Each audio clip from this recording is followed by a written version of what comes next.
चलिए आगे बढ़ते हैं। कृषि एवं संबद्ध सेवाओं के अंतर्गत हम बात कर रहे थे, चर्चा कर रहे थे छत्तीसगढ़ का आर्थिक सर्वेक्षण 2019-20 के ऊपर। तो अभी हमारा टॉपिक है कृषि एवं संबद्ध सेवाओं के अंतर्गत जल संसाधन। जल संसाधन में आपको ऐतिहासिक दृष्टिकोण से लेते हुए वर्तमान परिदृश्य तक संबंधित पूरे आंकड़ों के साथ कंप्लीट इस टॉपिक को मैं कवर करूंगा। मतलब कि ये पूरा वीडियो जल संसाधन को लेकर के किसी भी प्रकार का प्रश्न हो वो आपको लीड करेगा, आपको आंसर्स देगा। तो ऐतिहासिक दृष्टिकोण की बात करें तो छत्तीसगढ़ के परिप्रेक्ष्य में 12वीं शताब्दी में, ध्यान दीजिएगा कब की बात कर रहा हूं मैं, 12वीं शताब्दी में कलचुरी शासक रत्नदेव द्वितीय, 12वीं शताब्दी में कलचुरी शासक रत्नदेव द्वितीय है ना भाई। तो इसके शासन काल में वल्लभ राज नामक व्यक्ति ने, वल्लभ राज ने वल्लभ सागर बांध बनाया था, है ना। 12वीं शताब्दी में कलचुरी शासक रत्नदेव द्वितीय के काल में वल्लभ राज ने वल्लभ सागर बांध बनाया था। कहां? वर्तमान जांजगीर चांपा जिले के कोटगढ़ नामक स्थान पर, वर्तमान जांजगीर चांपा जिले के कोटगढ़ नामक स्थान पर बनाया था। तो ये क्या है? सबसे पहला कोई जलाशय है छत्तीसगढ़ के इतिहास के संदर्भ में। फिर 12वीं शताब्दी में ही रत्नदेव द्वितीय के बाद कलचुरी शासक हुए पृथ्वीदेव द्वितीय, पृथ्वीदेव द्वितीय, तो ये भी कलचुरी शासक थे। तो इनके द्वारा रतनपुर में खड़क तालाब का निर्माण करवाया गया था, रतनपुर में खड़क तालाब का निर्माण कराया गया था। तो जल संसाधन के परिप्रेक्ष्य में जल को इकट्ठा करके उपयोग करने वाली बात थी। तो ये दूसरा स्टेप था जो हमको विभिन्न स्रोतों से प्राप्त होता है। फिर इसमें देखें, आगे बढ़ जाते हैं तो सीधा सीधा हम आधुनिक काल की तरफ आ जाते हैं। तो इसमें देखेंगे 1915, 1915, यहाँ पे ये जो ईयर वगैरह है वो बहुत इंपॉर्टेंट हो जाते हैं नाम के साथ, ध्यान रखिएगा। 1915, तो 1915 में Rudri pickup wear, Rudri pickup wear का निर्माण हुआ था। कहां? महानदी पर। ये कहां हुआ था? रायपुर जिले में। तो ध्यान दीजिएगा, मैंने रायपुर जिला कहा 1915 के परिप्रेक्ष्य में। वर्तमान में ये रुद्री पिकअप वियर, उस समय धमतरी जिले का निर्माण नहीं हुआ था। तो वर्तमान में किस जिले में है? तो ये धमतरी जिले में है। जब निर्माण हुआ तो किस जिले में हुआ था? रायपुर जिले में हुआ था। किस नदी पर? महानदी पर। और इस रुद्री पिकअप वियर से 1927 में नहर निकाला गया था। तो रुद्री पिकअप वियर का निर्माण हुआ 1915 में महानदी के ऊपर, तत्कालिक रायपुर जिले में, जो कि वर्तमान धमतरी के अंतर्गत आता है। और यहां से नहर निकाला गया कब? 1927 में। तो नहर कब निकला पूछा जाए तो 1927 लेना है आंसर आपको। फिर 1920 में देखिएगा, यहाँ पे 1921 लिखा हुआ है, मैं कह रहा हूं 1920 में। तो 1920 में तांदुला बांध का निर्माण हुआ था तांदुला नदी पर। 1920 में तांदुला बांध का निर्माण हुआ था तांदुला नदी पर, है ना भाई। तत्कालीन दुर्ग जिले में 1920 में तांदुला बांध का निर्माण हुआ था तांदुला नदी पर। उस समय जिले का नाम क्या था? दुर्ग। वर्तमान में किस जिले में है पूछा जाएगा तो बालोद, ठीक है। और 1921 में उस तांदुला बांध से तांदुला नहर निकाली गई। छत्तीसगढ़ में, छत्तीसगढ़ स्टेट डेटा सेंटर का मुख्यालय है रायपुर में, ये रायपुर में स्थापित है। छत्तीसगढ़ स्टेट डेटा सेंटर का मुख्य कार्य है जल संसाधन संबंधित सारे आंकड़े एकत्रित करना और उसका विश्लेषण करना, ठीक है। तो इसकी स्थापना कहां की गई है? रायपुर में इसकी स्थापना की गई है। अब देखो कुछ जो बड़े परियोजना है उसके ऊपर हम बात करते हैं। तो छत्तीसगढ़ की सबसे बड़ी बहुउद्देशीय परियोजना, वर्तमान में छत्तीसगढ़ राज्य की सबसे बड़ी बहुउद्देशीय परियोजना, बहुउद्देशीय इसलिए कहते हैं जहां, मतलब कि बहुउद्देशीय जल परियोजना का मतलब यह है कि जहां से नहर के माध्यम से सिंचाई भी हो सके, जहां पर जल विद्युत का उत्पादन भी हो सके, तो मल्टीपर्पस यूज, है ना भाई। तो बहुउद्देशीय परियोजना मल्टीपर्पस यूज के अंतर्गत 1967 में हसदेव नदी पर बांगो नामक ग्राम में, हसदेव नदी पर बांगो नामक गांव में कोरबा जिले के अंतर्गत छत्तीसगढ़ का सबसे ऊंचा बांध बनाया गया, ठीक है।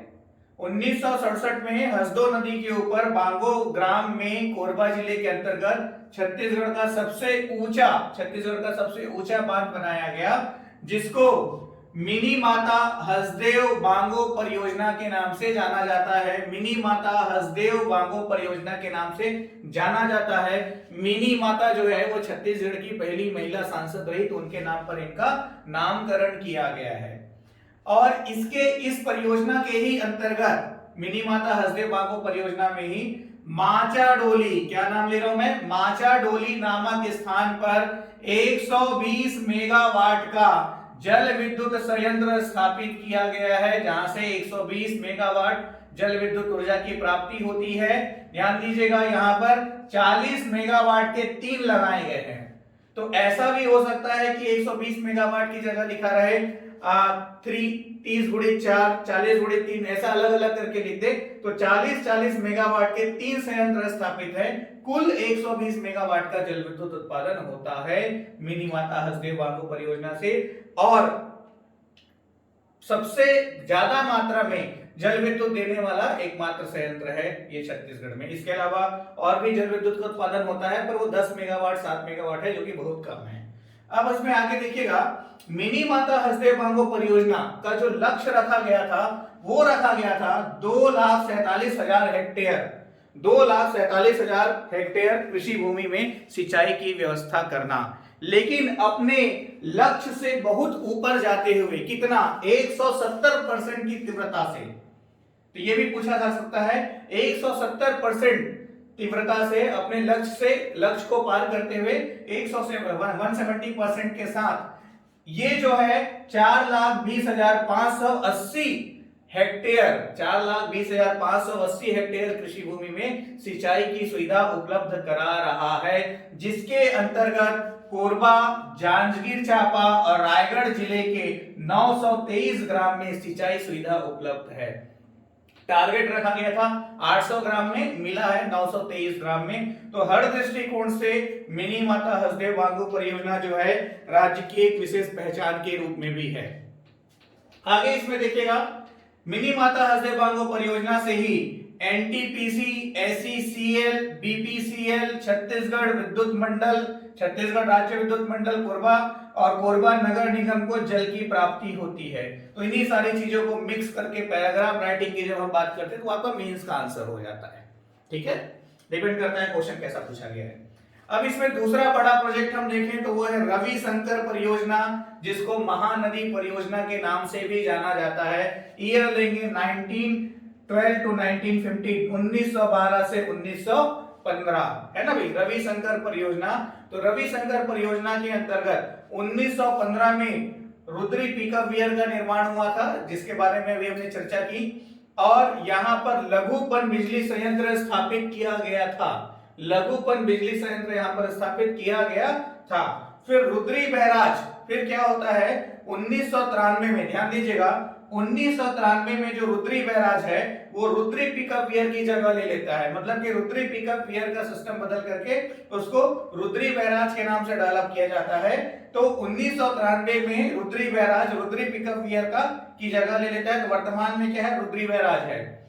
और यहीं से रायपुर नगर निगम को, रायपुर जिले को बलौदा बाजार, अभनपुर, धमतरी, कुरूद, तिल्दा, भाटापारा, इन सभी क्षेत्र में जल या कृषि के लिए जल की उपलब्धता इसके माध्यम से होती है। किसके माध्यम से होती है, रुद्री बैराज के माध्यम से होती है। ठीक है भाई। फिर इसमें हम आगे देखें, गंगरेल बांध। गंगरेल बांध का दूसरा नाम है रविशंकर जलाशय, ध्यान रखिएगा, गंगरेल बांध का दूसरा नाम है रविशंकर जलाशय। धमतरी की पहचान है ये। 1978 में महानदी पर, किस नदी पर, महानदी पर इसकी स्थापना की गई है, इसका निर्माण हुआ है। और यहां से 10 मेगावाट का जल विद्युत ऊर्जा जो है उत्पादन होता है। ध्यान रखिएगा, 10 मेगावाट का जल विद्युत यहां से उत्पादित किया जाता है। और गंगरेल बांध से ही भिलाई स्टील प्लांट, दुर्ग भिलाई नगर को जल उपलब्ध कराया जाता है, भिलाई स्टील प्लांट और दुर्ग भिलाई नगर को। अब इसमें और देखें, मुरुमसिल्ली जलाशय। मुरुमसिल्ली जलाशय का निर्माण सिलियारी नदी पर 1923 में हुआ है, धमतरी जिले के अंतर्गत। ठीक है, धमतरी जिले में है मुरुमसिल्ली जलाशय, 1923, सिलियारी नदी। तो ये जो चीजें हैं ना, जो ईयर है, जो नदी का नाम है, जो जिले का नाम है, ये सब अपने आप में क्वेश्चन है, इसका पूरा ख्याल रखना है आपको। अब इसमें आगे देखिएगा, दुधवा जलाशय। दुधवा जलाशय का निर्माण हुआ है कांकेर जिले में महानदी के अंतर्गत, है ना भाई। कांकेर जिले में दूध नदी भी है तो इसमें कंफ्यूजन होता है, ध्यान रखिएगा। दुधवा जलाशय का निर्माण हुआ है महानदी में कांकेर जिले के अंतर्गत 1962-63 में, 1962-63 में, ठीक है। फिर देखिएगा विश्व बैंक की सहायता से 1980-81 में, विश्व बैंक की सहायता से 1980-81 में महानदी कॉम्प्लेक्स का निर्माण किया गया है।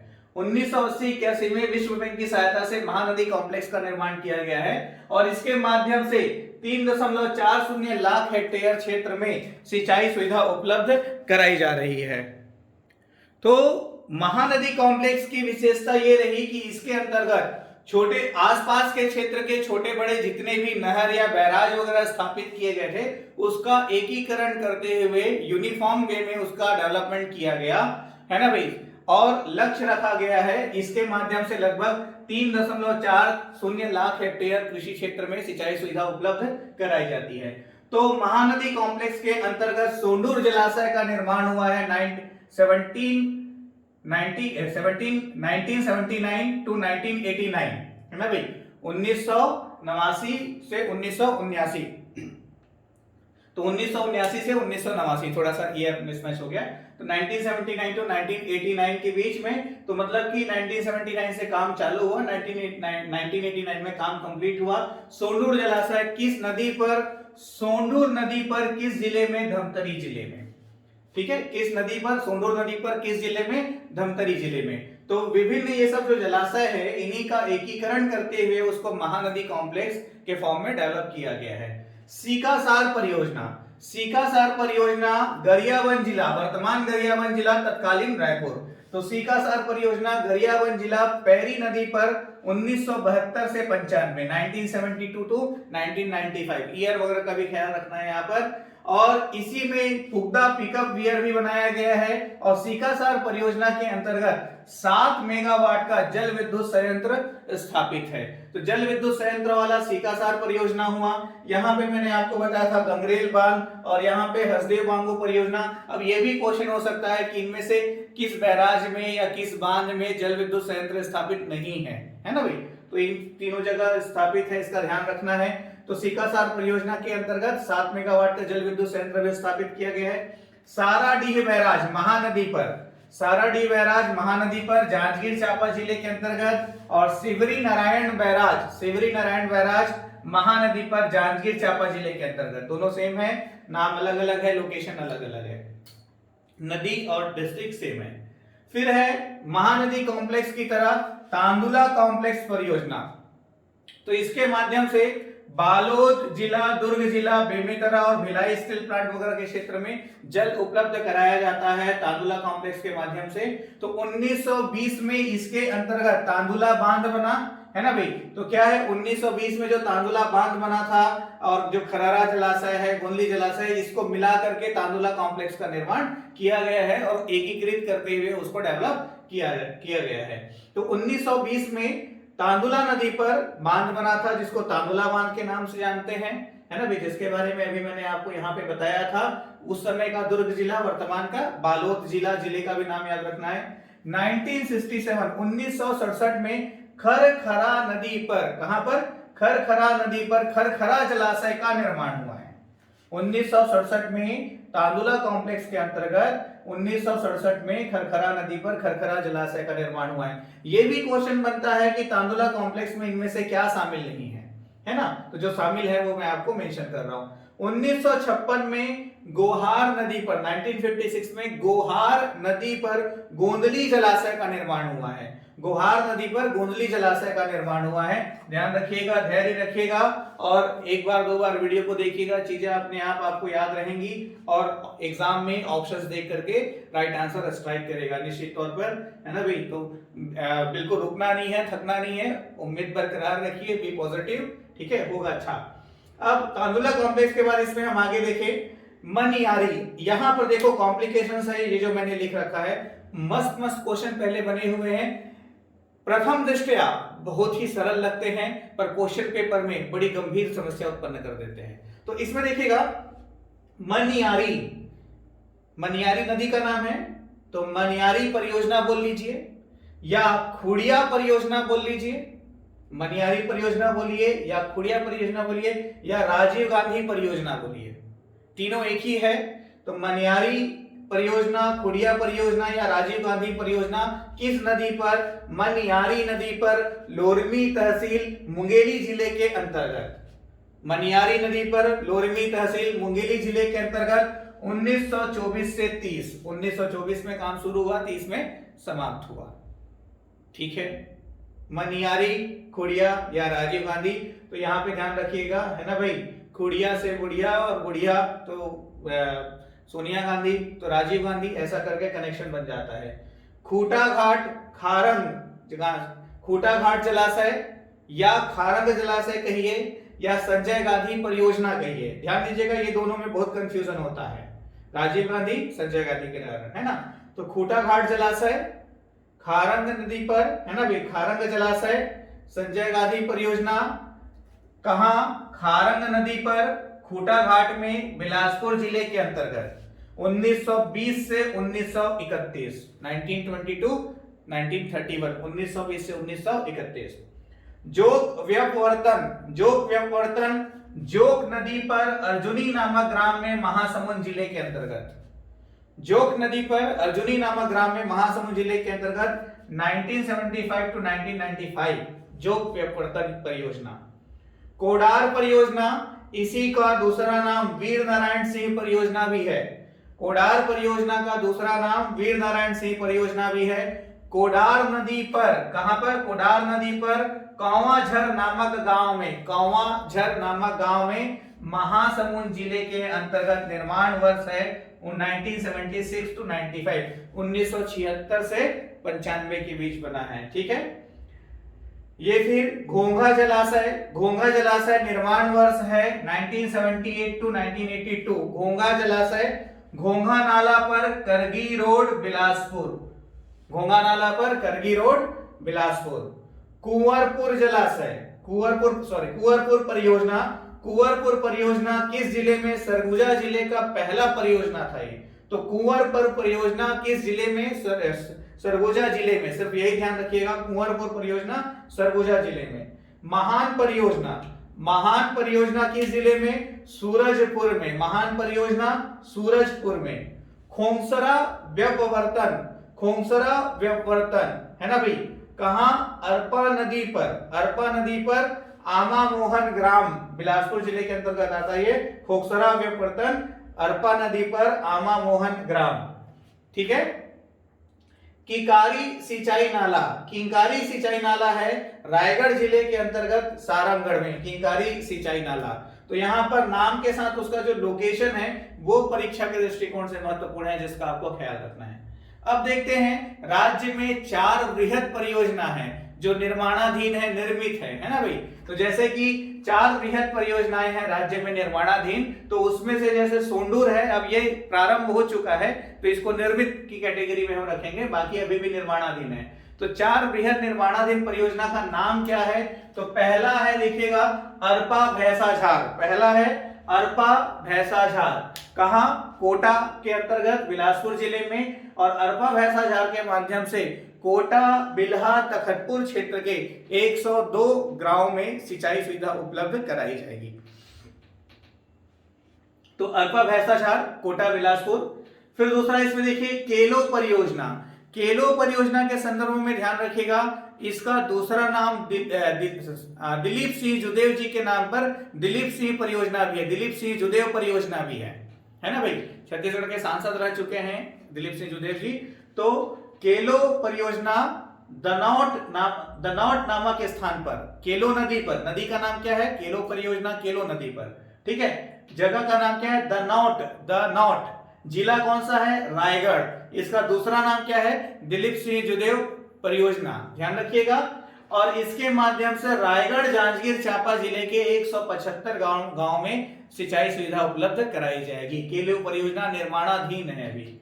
सोंडूर परियोजना, सोंडूर परियोजना सोंडूर नदी पर, जगह का नाम है मेचका सिहावा धमतरी, मेचका सिहावा धमतरी जिले के अंतर्गत इस परियोजना के माध्यम से सिहावा, नगरी, भाटापारा के क्षेत्रों में सिंचाई सुविधा उपलब्ध कराई जाएगी। सोंडूर परियोजना बृहद परियोजना है, 4, तो ये निर्मित हो चुका है ना भाई। 4 निर्माणाधीन थे पिछले वर्ष तक, उसमें ये निर्मित हो चुका है। राजीव समोदा निस्दा व्यपर्तन, राजीव समोदा निस्दा व्यपर्तन महानदी में रायपुर जिले के अंतर्गत। तो ये 4 बृहद परियोजना निर्माणाधीन है। इसके पहले 8 बृहद परियोजनाएं निर्मित हो चुकी हैं। तो अभी जैसे सोंडूर वाला भी निर्मित हो गया, 3 निर्माणाधीन है, ध्यान रखिएगा। पर इकोनॉमिक डेटा में अभी भी ये 4 जो है निर्माणाधीन है, इस चीज का ख्याल आपको रखना है, ठीक है। बोधघाट बहुउद्देशीय परियोजना बहुत महत्वपूर्ण है परीक्षा के लिए। बोधघाट बहुउद्देशीय परियोजना छत्तीसगढ़ के दंडकारण्य प्रदेश में दंतेवाड़ा जिले के अंतर्गत इंद्रावती नदी पर बारसूर नामक स्थान में बनाया जा रहा है। तो जैसा हसदेव बांगो मिनी परियोजना है ना, हसदेव बांगो परियोजना है मिनी माता, वैसे ही बोधघाट बहुउद्देशीय परियोजना, ये राज्य का दूसरा बहुउद्देशीय परियोजना होने जा रहा है। अभी निर्माणाधीन है, कार्य प्रारंभ काम करना शुरू नहीं किया है, निर्माण कार्य चल रहा है। इंद्रावती नदी पर बारसूर में दंतेवाड़ा जिले के अंतर्गत बोधघाट बहुउद्देशीय परियोजना। इसके बाद देखिएगा इन चीजों को क्या है ना, इनमें से क्या शामिल है क्या शामिल नहीं है करके भी क्वेश्चंस वगैरह को पूछा गया है ना पहले। फिर इसमें देखिए प्रधानमंत्री कृषि सिंचाई योजना के अंतर्गत, प्रधानमंत्री कृषि सिंचाई योजना के अंतर्गत 99 महत्वपूर्ण परियोजनाओं को शामिल किया गया है। ध्यान दीजिएगा, प्रधानमंत्री कृषि सिंचाई योजना के अंतर्गत देश के 99 महत्वपूर्ण परियोजनाओं को शामिल किया गया है। इसमें छत्तीसगढ़ के 3 परियोजना को शामिल किया गया है। छत्तीसगढ़ राज्य से 3 परियोजना को इसमें शामिल किया गया है, ठीक है। अब ये 3 जो है नंबर इंपॉर्टेंट है। तो प्रधानमंत्री कृषि सिंचाई योजना के अंतर्गत राज्य की कितनी परियोजनाएं शामिल है? 3। कौन कौन से? केलो वृहद सिंचाई परियोजना, केलो वृहद सिंचाई परियोजना, केलो अभी मैंने बताया रायगढ़ जिले में। खारंग सिंचाई परियोजना, खारंग सिंचाई परियोजना, और तीसरा है आपका मनियारी सिंचाई परियोजना। खेलो खाओ मनियारी, है ना भाई। तो केलो खारंग मनियारी, केलो खारंग मनियारी, ये 3 सिंचाई परियोजना जो है प्रधानमंत्री कृषि सिंचाई योजना के अंतर्गत शामिल किया गया है। तो सीजीपीएससी प्रारंभिक परीक्षा 2019 में प्रश्न आया हुआ था कि प्रधानमंत्री कृषि सिंचाई परियोजना में इनमें से कौन सा शामिल नहीं है करके। तो ये 3 दिए थे, एक और था वो शामिल नहीं था, ठीक है भाई। तो इस तरह से प्रश्नों का ख्याल रखना है। जल संसाधन के संदर्भ में कुछ इकोनॉमिक डेटा अभी मैं आपको और बताने वाला हूं, उसके बाद ये टॉपिक हमारा कंप्लीट होगा। चलिए, तो जिन डेटा की मैं बात कर रहा था, इसमें देखिए जब छत्तीसगढ़ राज्य का निर्माण हुआ, कब? वर्ष 2000 में। तो जब छत्तीसगढ़ राज्य का निर्माण हुआ तब राज्य में 3 बृहद परियोजनाएं थी, 29 मध्यम परियोजनाएं थी और 1945 लघु परियोजनाएं थी। इसके साथ राज्य के 13.28 लाख हेक्टेयर क्षेत्रफल में सिंचाई सुविधा उपलब्ध थी। मैं बात कर रहा हूं वर्ष 2000 की। तो जब राज्य का निर्माण हुआ तो 13.2 लाख हेक्टेयर क्षेत्र में सिंचाई सुविधा उपलब्ध थी। वर्तमान में वृहद सिंचाई परियोजना की संख्या है 8, मध्यम है 37 और लघु है 2395, नलकूप 30 और एनीकट है 718 वर्तमान में। और इसके साथ वर्तमान में 20.99 लाख हेक्टेयर, मतलब 21 लाख हेक्टेयर मोटा मोटी, तो 20.99 लाख हेक्टेयर क्षेत्र में सिंचाई सुविधा उपलब्ध है। मतलब कि राज्य निर्माण से लेकर के अभी 2020 तक 2019 तक राज्य ने सिंचाई क्षेत्र में काफी तरक्की की है। तो इस तरह से तरक्की करते हुए 7.7 लाख हेक्टेयर क्षेत्र में सिंचाई सुविधा उपलब्ध कराने में वृद्धि हुई है ना भाई।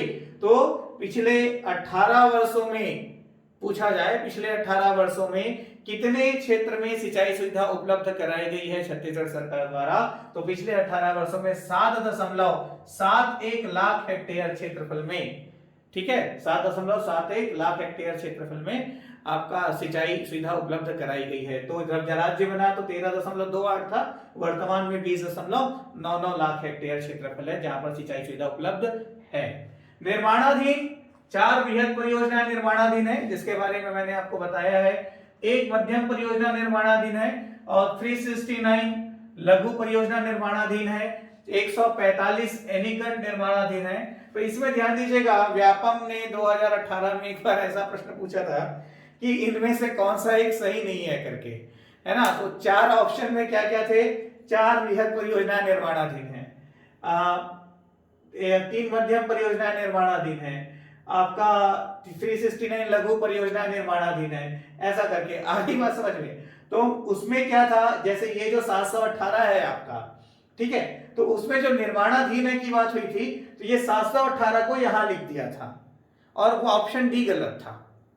हरी बात समझ में। तो ऐसे प्रश्न यदि पूछ दिए गए तब तो भैया भगवान मालिक है, क्योंकि 100% एकदम डेटा तो याद रहता है नहीं, फिर भी हमको अपनी कोशिश करनी है ना। तो ध्यान रखिएगा, वर्तमान में इतने हैं और ये निर्माणाधीन है, ठीक है। अब आगामी कुछ वर्षों में जो कुल बोए गए क्षेत्र का 75%, कुल बोए गए क्षेत्र का 75%, मतलब कुल बोया गया क्षेत्र कितना है, 43 लाख हेक्टेयर है। राज्य का कुल बोया गया क्षेत्र है 43 लाख हेक्टेयर। तो 43 लाख हेक्टेयर के 32 लाख हेक्टेयर में सतही जल से सिंचाई सुविधा उपलब्ध कराने का राज्य शासन का लक्ष्य है ना। 75% 32 लाख हेक्टेयर में सिंचाई सुविधा उपलब्ध कराने का राज्य शासन का लक्ष्य है। और हमारे राज्य में सिंचाई सुविधा सर्वाधिक होती है, उपलब्ध है किसके माध्यम से, नहरों के माध्यम से। तो सर्वाधिक सिंचाई हो रही है नहरों के माध्यम से। दूसरे स्थान पर है नलकूप और तीसरे स्थान पर है तालाब, चौथे स्थान पर है कुआं। तो ये मैंने घटते क्रम में लिख रखा है, ठीक है। तो नहरों के माध्यम से 52% सिंचाई सुविधा उपलब्ध हो रही है और नलकूप के माध्यम से 29%। पूछा जाए छत्तीसगढ़ में सर्वाधिक सिंचित जिला कौन सा है, तो सर्वाधिक सिंचित जिला है जांजगीर चांपा और न्यूनतम सिंचित जिला है नारायणपुर। ये आपके प्रश्नों का उत्तर हुआ। तो इस तरह से समाप्त होता है छत्तीसगढ़ में जल संसाधन। मुझे पूरी उम्मीद है आप लोग बहुत आनंद का अनुभव कर रहे होंगे, नहीं कर रहे हैं तो कीजिए। अब आपसे मुलाकात होगी वानिकी के तथ्यों के साथ। तो अगला जो टॉपिक है उसमें हम इकोनॉमिक सर्वे के साथ साथ अबाउट स्टेट वानिकी के ऊपर चर्चा करेंगे, ठीक है।